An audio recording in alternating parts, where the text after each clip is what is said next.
Sometimes I think with forgiveness, at least the way I was raised, sometimes I feel like it's like I was supposed to do it, so it's going to be easy. So what that meant for me, what usually was, I just pretended I wasn't as hurt. So I would say things like, well, it's no big deal. Or if that didn't work, then just cut the relationship. When life throws a challenge at you, one thing is certain. To find a resolution for every issue, every problem, for everybody, there's more than one way.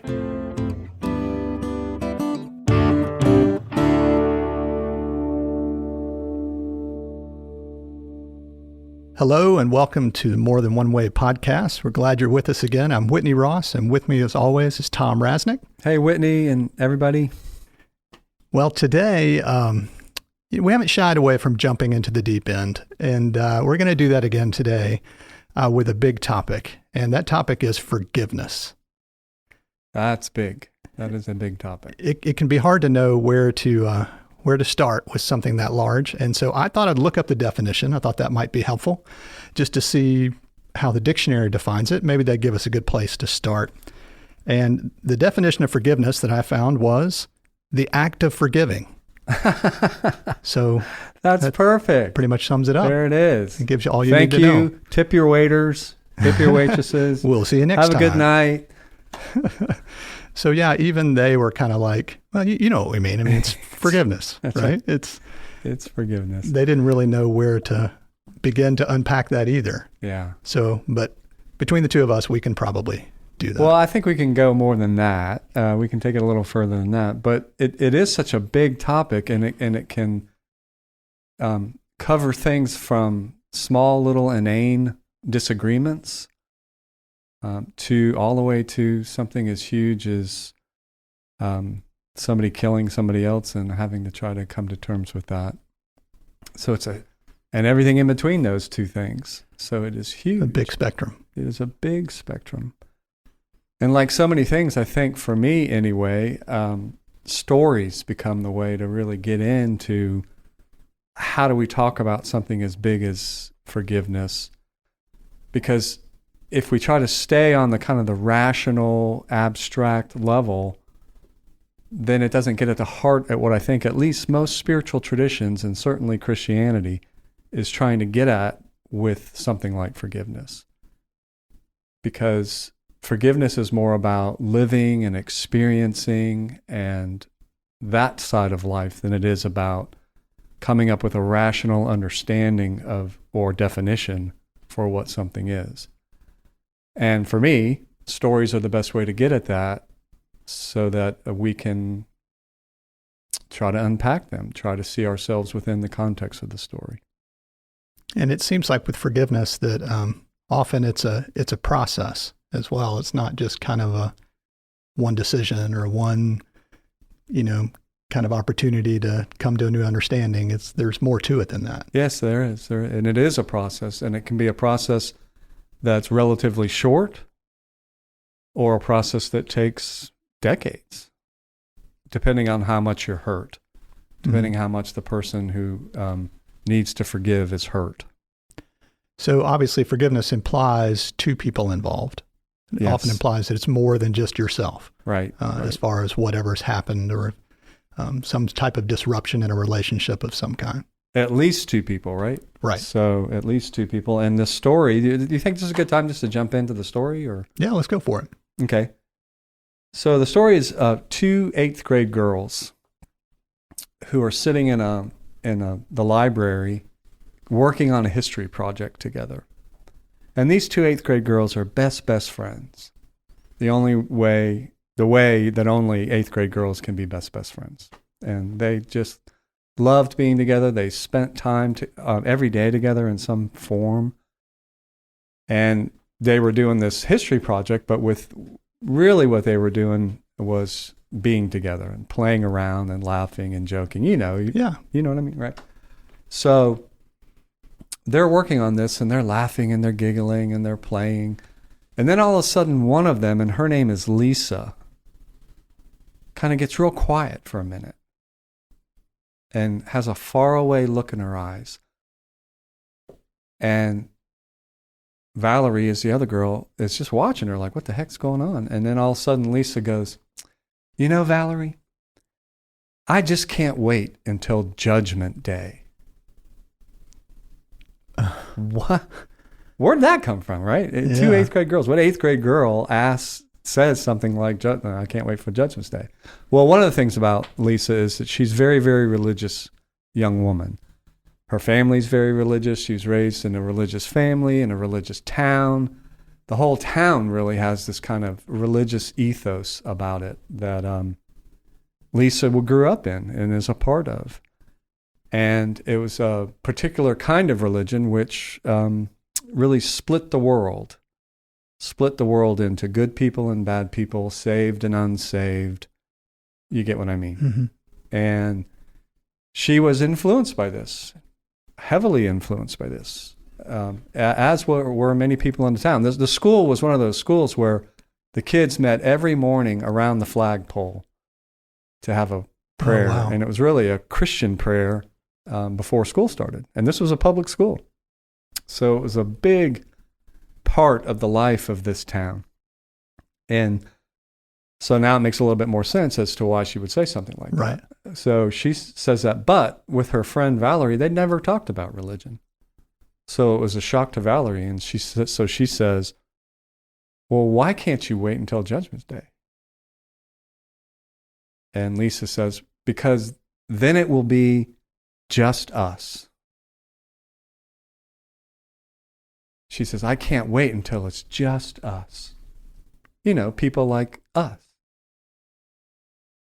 And Valerie said, well, what will happen to all those other people? And Lisa's not a mean person. Once again, this is what she's been taught. This is what she's been lived in. So she's not a bad person, and she doesn't really know that she's saying anything that's hurtful. Mm-hmm. She's just saying what she thinks is true, or what she's been taught as is true. And she kind of had a pained look on her face, and she goes, well, you know, they'll go down there. You know, down there. The cafeteria below the library. That's right. If only the cafeteria. If that's what hell is like, yes, the school cafeteria. That's what she meant. Way down there, you know. So Valerie goes, well, Lisa, I'm one of them because I'm not Christian. Now, Valerie is a Sikh. Well, excuse me, a Sikh. And a lot of times I thought you were supposed to pronounce it Sikh, but I just found out you're supposed to pronounce it Sikh. So it's a Sikh religion, and it comes out of Hinduism. It's a beautiful religion with a lot of it very similar to what Christianity is all about, love and acceptance and forgiveness and things like that. But it's not Christian. Mm-hmm.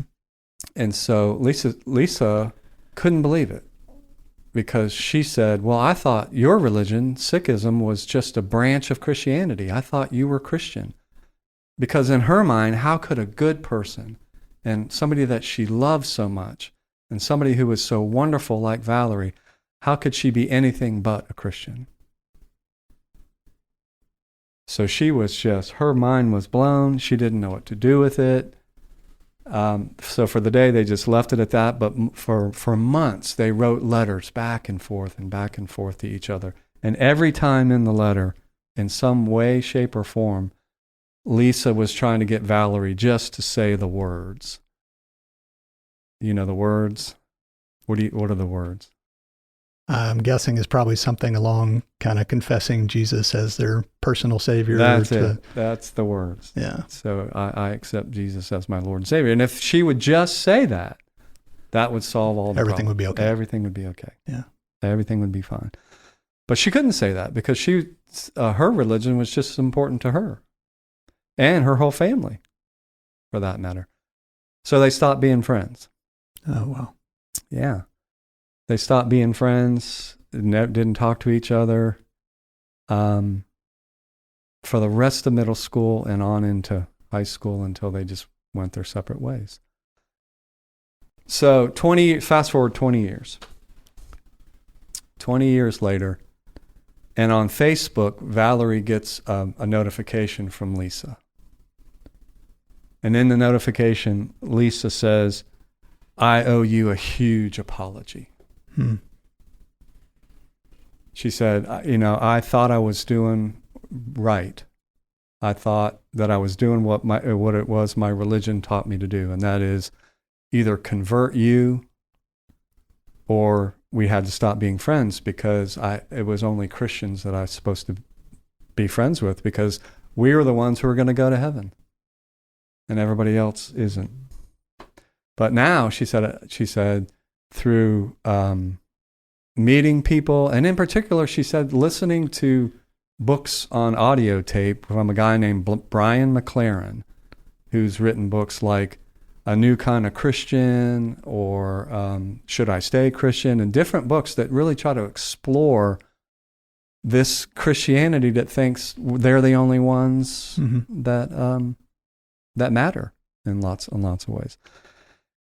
Through listening to those, as she's driving from one thing to another, as she's trying to do her work, as she's picking up her kids, she really put her time and effort and energy into trying to come to terms with what it meant to be Christian, but at the same time be open to other people. And he really helped her.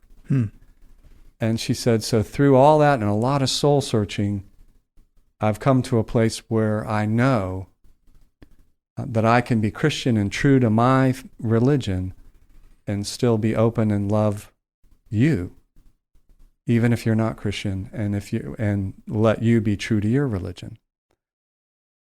And so she said, can you forgive me? So that's one half of the whole forgiveness piece, is somebody realizing, wait a minute, I've really hurt somebody. I've really made a mistake. And then doing all the work that it takes in order to come to terms with it. Over 20 years. 20 years. So she stuck with it for 20 years. Yeah. Obviously, she lived her life and did other things. But this stayed with her for that long. And I think that's one side and a huge part of forgiveness is the ability to say, wow, I'm really, really missed that one. I made a mistake, and being willing to admit it, and then seeking out the person to whom you've hurt. As long as that takes. Yeah. And that can take, sometimes I think with forgiveness, at least the way I was raised, sometimes I feel like it's like I was supposed to do it. Right? Because Jesus says you're supposed to forgive people. So it's going to be easy. and so what that meant for me was I just pretended I wasn't as hurt as whatever happened to me made me actually feel. Sure. So I would say things like, well, it's no big deal. Just kind of downplay it. Yeah, just downplay it. Find a way to brush it off. Yeah. Or if that didn't work, then just cut the relationship. But unlike Lisa, cut the relationship without doing any work on my part to reconcile it. Just almost putting an end. Yeah. Yeah. So forgiveness kind of took on almost like, you're supposed to do it, so it shouldn't be all that hard. And the truth is, and this is just one side, from Lisa's perspective, it was a 20-year process to get to where she could say, man, that was a mistake on my part. And I'm going to try to not fix it, but I'm going to try to reconcile with the person I hurt. Talk to me a little bit more about what that supposed to does to people. Well, I can only tell you what it did to me and what it's done to me. And what it did to me was what I just said, partially, but to unpack that more, it's pretend like things that hurt you aren't really that big of a deal. And then forgiveness becomes, it didn't hurt me that much anyway. It didn't matter that much anyway. So for me, it became pretending rather than really saying, golly, that really hurt. And what am I going to do with that? Yeah. Or if I'm the this sounds kind of legalistic, so sorry about this, but I can't think of any other word. If I'm the offensive party, if I'm the one who did it, doing the same thing. Oh, come on, it wasn't that bad. Yeah. Lighten up. It wasn't that big of a thing. Don't be so sensitive. Yeah. That kind of thing. So it led me into justification or pretending or anything but entering into the pain. Or maybe even feeling guilty if you're not able to forgive that quickly. Yeah, say more about that. It could be something where we were having a conversation and someone had brought that up with the idea that they just ended up feeling bad about themselves because they couldn't forgive as quickly as maybe other people thought they should. Yeah. It's like, well, it's your hurt or, your situation. And like we said, like with the story you told just a moment ago, sometimes it takes a long time. Yeah. And so that whole supposed to because Jesus did, it can be difficult. It can add an additional burden on top of the hurt that's already there. Yeah, I can imagine it being one more way to judge yourself. Yeah. Well, I failed on that one. One more fail on, I can't forgive. Yeah. So yes, that's another, I hadn't even thought of that. And that's another totally big piece of it. Mm-hmm. But so like I said, we have just one side of the story. So she's asking for forgiveness. Right. Right. And that's part of the whole process, is somebody who recognizing and then asking. But now we have Valerie's side. Will she forgive? She receives a Facebook message out of Right. the blue Out of from 20 something. years. Yeah. Right. Right. And her process of going through this is one of the things that she said was, looking back on it, she said, I could see that Lisa was in a lot of pain because she'd been given this worldview that was almost impossible to live into, that just split everything into good, bad, and all that. Right. She said, but I was in pain too. Sure. She said, I was in pain as well. And her pain came from her experience of people who called themselves Christian was that exactly like Lisa. Meaning everybody did what Lisa did. Tried to convert her. Tried to, in their own way, and they thought they were being well-meaning, tried to get her to be saved. Mm-hmm. Because from her perspective, from Valerie's perspective, she was bad as the way she was. So she had teachers in her school, one teacher in particular, who just said, you have to say the words. You have to sign on the line. Oh, my goodness. Yeah. And then she had a neighbor. She said she had a neighbor that came over to her house trying to perform an exorcism. So had her in a rocking chair and was just rocking her. And at that point, she Valerie was really confused because she was living in a place where the whole ethos of the place basically was saying, you're bad unless you're one of us. You're bad unless you're Christian. And she was confused and didn't know what to make of all this. And she said she had nightmares of going to hell and her whole family going to hell. So she was very confused. And this woman came over to perform the exorcism and said, anytime you're confused, it's just the devil. Wow. That's all it is. It's the devil. So she's growing up in this atmosphere. Yeah. She had a very loving family and a religion that was, like I said, it's a beautiful, beautiful religion. But it was hard to combat all that. So she went through the rest of middle school, a lot of high school, just with this confusion and feeling bad about herself. Mm-hmm. And feeling bad about other people and thinking, all Christians are just people who think that she's terrible and want to change her. And when it all kind of came to a head, she said she went to prayer time with her grandfather. And the name of the building where they go in order to pray is called a Gurdwara. Gurdwara. Okay.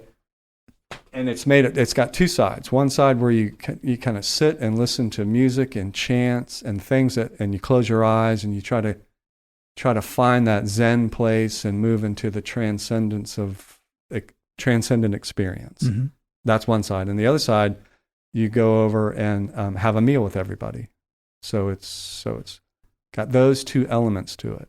So she was with her grandfather, and this on the part where they're doing prayer and chanting, and other people are there, and everybody's got their eyes closed, and she opens her eyes, and she's looking at her grandfather, and he's got that beatific look on his face of just peace and that sense of feeling that he's at one with everything. And she's not, because burning in her head is Lisa and the teacher and her neighbor and the dreams and just feeling bad. And she's like, why am I feeling so bad about it? Why, why are they attacking us? And she's just going on and on in her own mind. And she gets so worked up and she's so upset that she walked, well, she says in the story, she says she marched out of the prayer room and out onto the street. And she went down Main Street, Main Street, USA, to the first church she could find, and she bangs on the door. Oh, wow. And she's like, I'm going to ask the person who answers this, why is it that your whole religion just wants to condemn me and my family?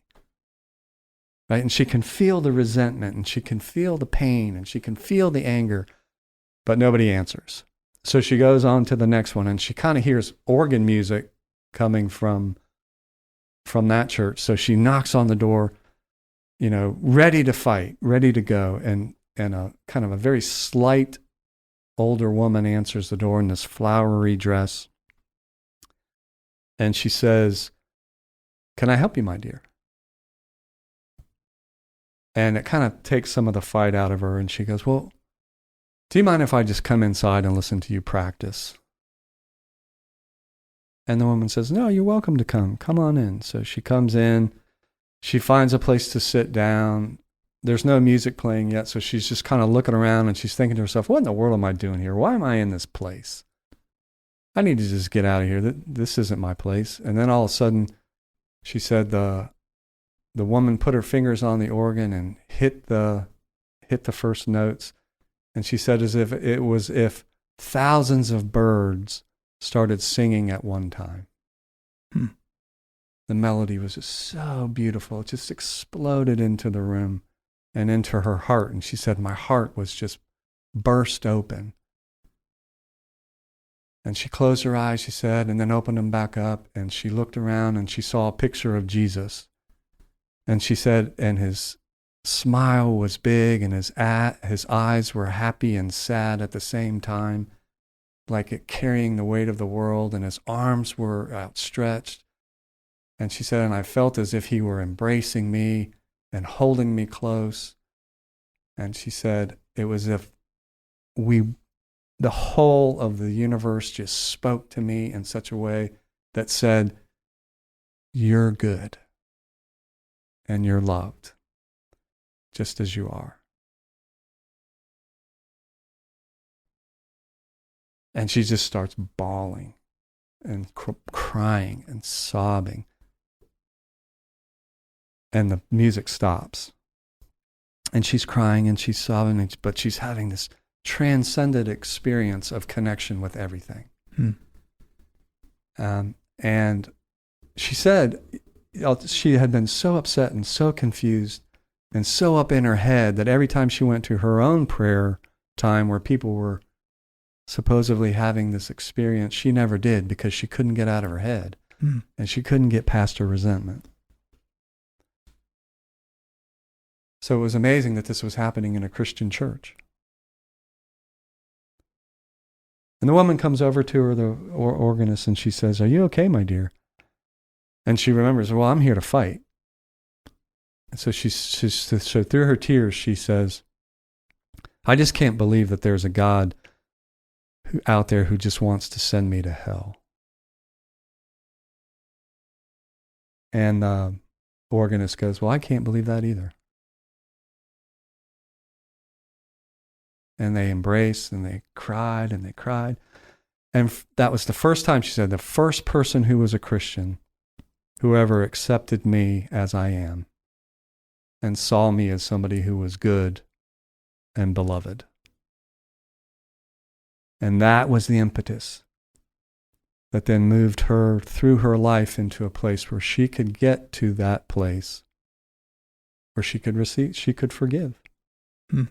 Not only Lisa, but all the people that she came in contact with. But it took that.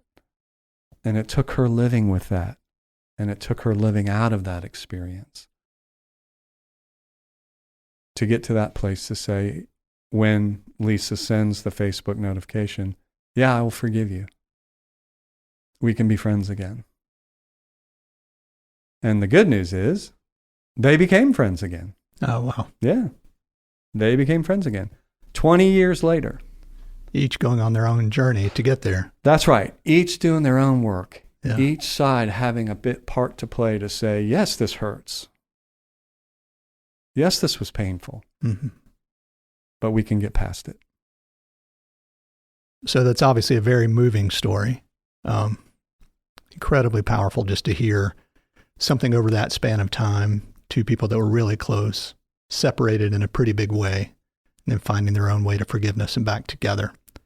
In the spirit of more than one way, thinking about forgiveness and knowing that everybody's forgiveness journey may be a little different. Mm. What are some practical ways that we can begin to find that forgiveness or start on that journey? Yeah. Well, okay. So depending on which side you're on, right? So you're the one that needs to ask for forgiveness or the one, mm-hmm. Let's go with the one who is trying to forgive. Okay. So we'll try to go on that side. You know, part of what's powerful about the story is her willingness to be truthful about how much she was hurt to herself. Her willingness to, so that's the first thing is don't pretend like you're not hurt. Mm-hmm. Okay.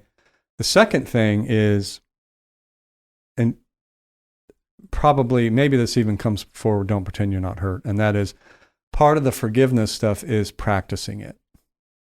Learning how to forgive, learning how to do it.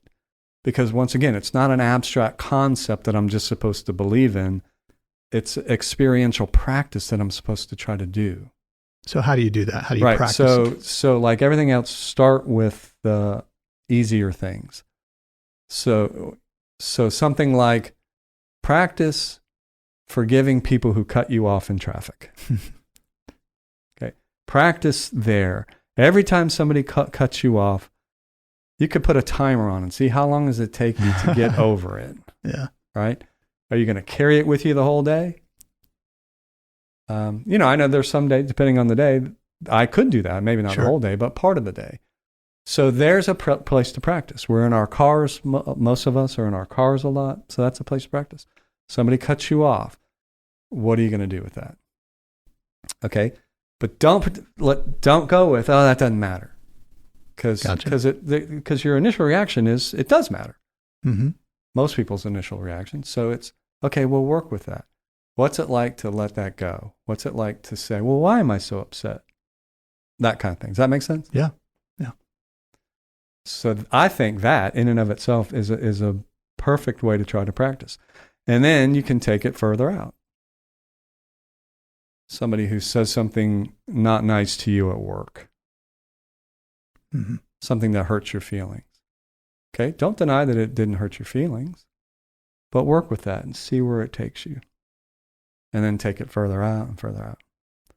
And I think too, with forgiveness, as with many things of faith, we're not meant to do it alone. No, yeah, it's very helpful to find somebody who you can talk to about it. Yeah. No doubt about it. Any suggestions of who you could talk to about it? You could talk to me, Whitney. Me. Yeah, no, I'm just kidding. Yeah. Just a really good friend would probably be the first place to start. Sure. Yeah, somebody who you really trust. Yeah. Somebody, I mean, there's like in the story, you could stumble upon somebody like she did in the church. And that's beautiful if that happens. Mm-hmm. But if you're not quite in that place where you're that hurt, maybe you're just in a place where you're just trying to learn how to get over and forgive people for kind of minor hurts, mm-hmm. then yeah, a good friend. Cool. Well, Thom, thank you for being willing to jump in and tackle something this big. I feel like we could probably do multiple episodes just on this topic from all the different levels and angles and perspectives that people have. So. No doubt about it. We have just given one way, two sides of the process, but still just one way that two people went about trying to reconcile hurts and forgive one another in their own ways. There's lots of other ways. Yeah. Thanks, Thom.